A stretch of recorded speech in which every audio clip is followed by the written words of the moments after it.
Assalamualaikum warahmatullahi wabarakatuh. Perkenalkan, saya Faizat Nisa HR Gunibala, mahasiswi Ilmu Komunikasi Universitas Muhammadiyah Yogyakarta, peserta mata kuliah Metode Penelitian Kualitatif tahun 2023.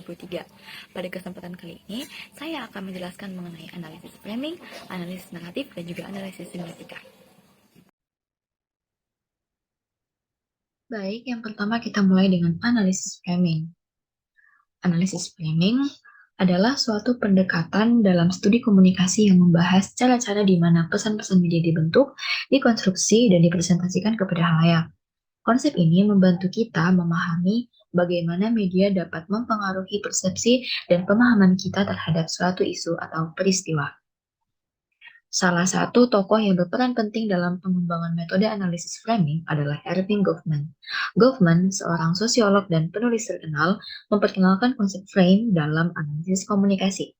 Dia menyatakan bahwa setiap pesan media memiliki kerangka atau frame yang mempengaruhi cara kita memahami dan menafsirkan informasi tersebut. Karya terkenal Goffman, Frame Analysis, An Essay on the Organization of Experience, menjadi landasan dalam pengembangan konsep framing. Ia mengemukakan bahwa framing melibatkan pemilihan, penekanan, dan pengabaian aspek-aspek tertentu dalam penyajian suatu peristiwa atau isu. Goffman mengajarkan kita untuk mengenali framing yang ada di media agar kita dapat lebih kritis dalam menerima informasi. Sekarang, mari kita lihat contoh kasus kontemporer di mana analisis framing berperan penting. Kita akan melihat bagaimana framing dapat mempengaruhi persepsi kita terhadap isu lingkungan, politik, atau sosial yang sedang berkembang. Dalam contoh ini, kita akan melihat bagaimana berbagai kelompok framing berlomba-lomba mempengaruhi pandangan publik terhadap isu tersebut. Salah satu isu yang ramai dibicarakan adalah mengenai penyalahgunaan sosial media. Contoh framing yang sering ditemui dalam isu ini adalah media sosial sebagai ancaman terhadap privasi dan keamanan. Dalam framing ini, media sosial dipandang sebagai ancaman terhadap privasi dan keamanan individu. Berbagai contoh yang digunakan adalah kasus pelanggaran data, penyebaran informasi pribadi tanpa izin, dan serangan cyber.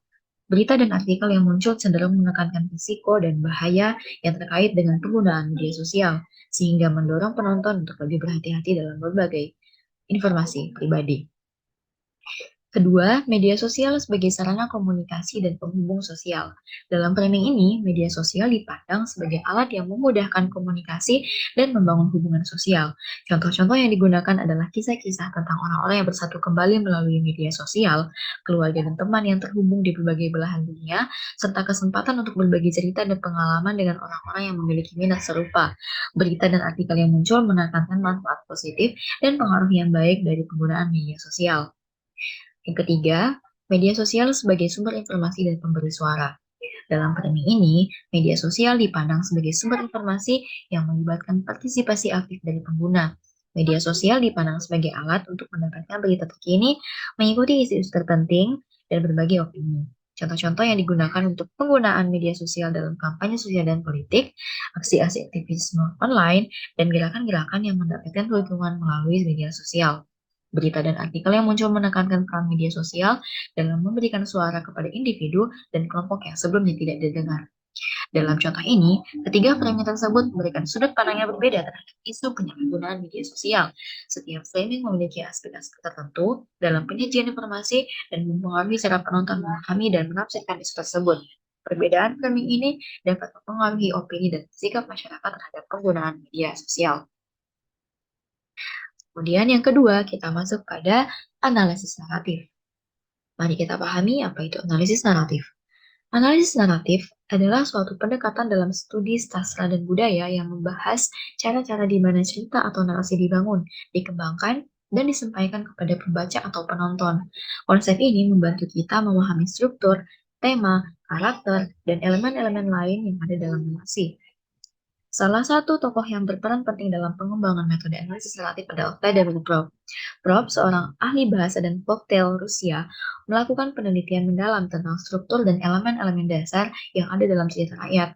Ia kemudian memformulasikan apa yang disebut sebagai fungsi-fungsi naratif yang ada di dalam setiap cerita.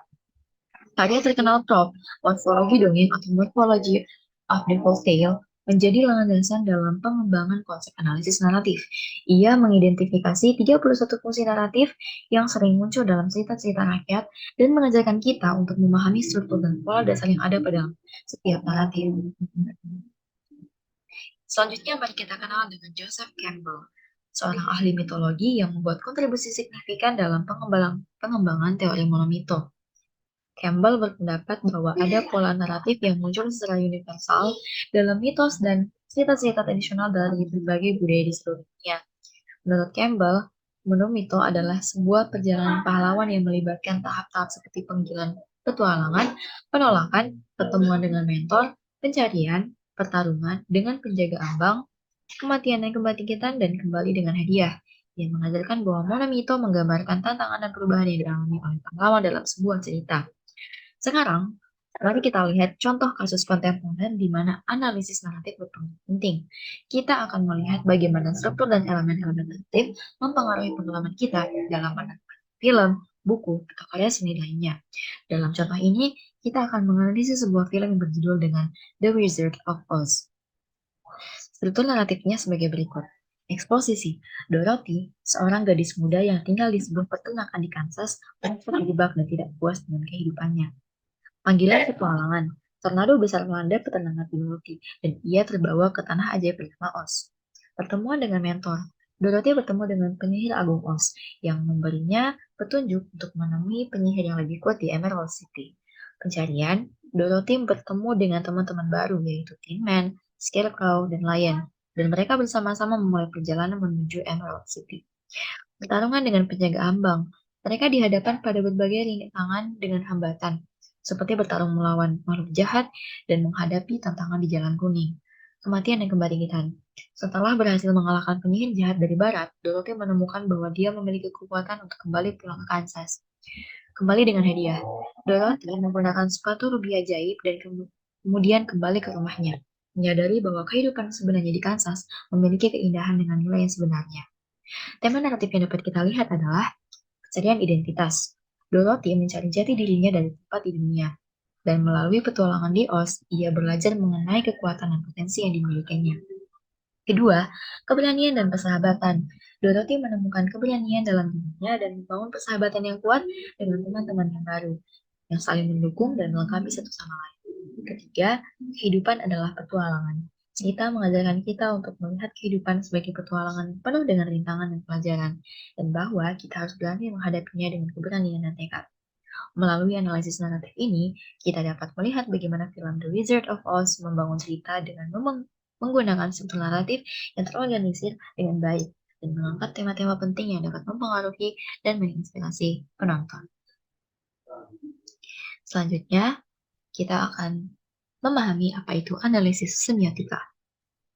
Analisis semiotika adalah suatu pendekatan dalam studi tanda dan makna yang ada dalam bahasa, gambar, simbol, dan tindakan. Konsep ini membantu kita memahami bagaimana tanda-tanda digunakan untuk menyampaikan pesan dan mempengaruhi interpretasi kita terhadap dunia di sekitar kita. Salah satu tokoh yang berperan penting dalam pengembangan metode analisis semiotika adalah Ferdinand de Saussure. Saussure, seorang ahli bahasa Swiss, memperkenalkan konsep dasar dalam studi tanda dan struktur bahasa. Ia mengumumkan pemisah antara penanda dan yang ditanda atau petanda. Karya terkenal Saussure, Course in General Linguistics, menjadi landasan dalam pengembangan konsep analisis semiotika. Ia mengajarkan bahwa tanda-tanda bahasa yang terdiri dari hubungan antara bunyi dan makna, dan bahwa tanda-tanda ini membentuk sistem yang kompleks dalam komunikasi manusia. Selanjutnya, mari kita kenal dengan Roland Barthes, seorang ahli sastra dan teori budaya yang membuat kontribusi signifikan dalam pengembangan analisis semiotika budaya. Barthes memperluas sistem konsep semiotika ke dalam studi tentang tanda-tanda dalam budaya populer seperti iklan, majalah, dan mode. Barthes mengemukakan bahwa tanda-tanda dalam budaya populer mencerminkan ideologi dan nilai-nilai tertentu yang dapat mempengaruhi cara kita memahami dan menafsirkan dunia di sekitar kita. Ia memperkenalkan konsep seperti mitos dan denotasi, serta konotasi dalam menganalisis tanda-tanda budaya. Sekarang, mari kita lihat contoh kasus kontemporer di mana analisis semiotika berperan penting. Kita akan melihat bagaimana tanda-tanda dalam media massa atau iklan dapat membentuk persepsi dan pemahaman kita terhadap suatu produk atau isu. Dalam contoh ini, kita akan menganalisis logo produk minuman Coca-Cola yang menggunakan tanda-tanda dan simbol-simbol untuk menyampaikan pesan kepada halayak. Tanda dan simbol, bentuk dan huruf. Logo Coca-Cola terdiri dari huruf-huruf yang ditulis dengan gaya tulisan tangan yang khas dan unik. Huruf C yang melengkung dan O yang bulat memberikan kesan lembut dan juga ramah. Warna, logo menggunakan warna merah yang mencolok dan kuat. Warna merah ini memikat perhatian dan menghadirkan kesan semangat, kegembiraan, dan energi. Bentuk gelombang, logo Coca-Cola memiliki garis-garis melengkung yang menyerupai gelombang pada huruf C dan L. Bentuk ini memberikan kesan gerakan dan mengalir yang menggambarkan keseriaan dan kehidupan yang dinamis. Konotasi dan mitos. Pertama, tradisi dan nostalgia. Logo Coca-Cola mengkonotasikan tradisi dan nostalgia. Karena perusahaan ini telah ada sejak lama dan identik dengan minuman bersoda yang telah lama dikenal dan disukai oleh banyak orang. Logo ini membangkitkan kenangan masa lalu dan menciptakan hubungan emosional dengan konsumen. Yang kedua, kegembiraan dan kesegaran. Warna merah yang mencolok dalam logo mengkonotasikan kegembiraan, semangat, dan kesegaran. Logo ini bisa memberikan citra dan minuman yang menyenangkan dan menyegarkan yang memberikan kesediaan dan kebahagiaan kepada konsumen. Identitas global. Logo Coca-Cola sangat dikenal dengan skala global dan menjadi salah satu merek terkenal di dunia. Logo ini mencerminkan identitas global perusahaan dan menghadirkan pesan universal tentang kegembiraan dan kebersamaan. Melalui analisis semiotika ini, kita dapat melihat bagaimana logo Coca-Cola menggunakan tanda dan simbol-simbol untuk menyampaikan pesan kepada halayak. Logo ini menciptakan identitas merek yang kuat dan membangkitkan berbagai konotasi yang mempengaruhi persepsi dan hubungan emosional konsumen dengan produk Coca-Cola. Sekian penjelasan yang dapat saya sampaikan, semoga bermanfaat untuk kita semua. Terima kasih. Wassalamualaikum warahmatullahi wabarakatuh.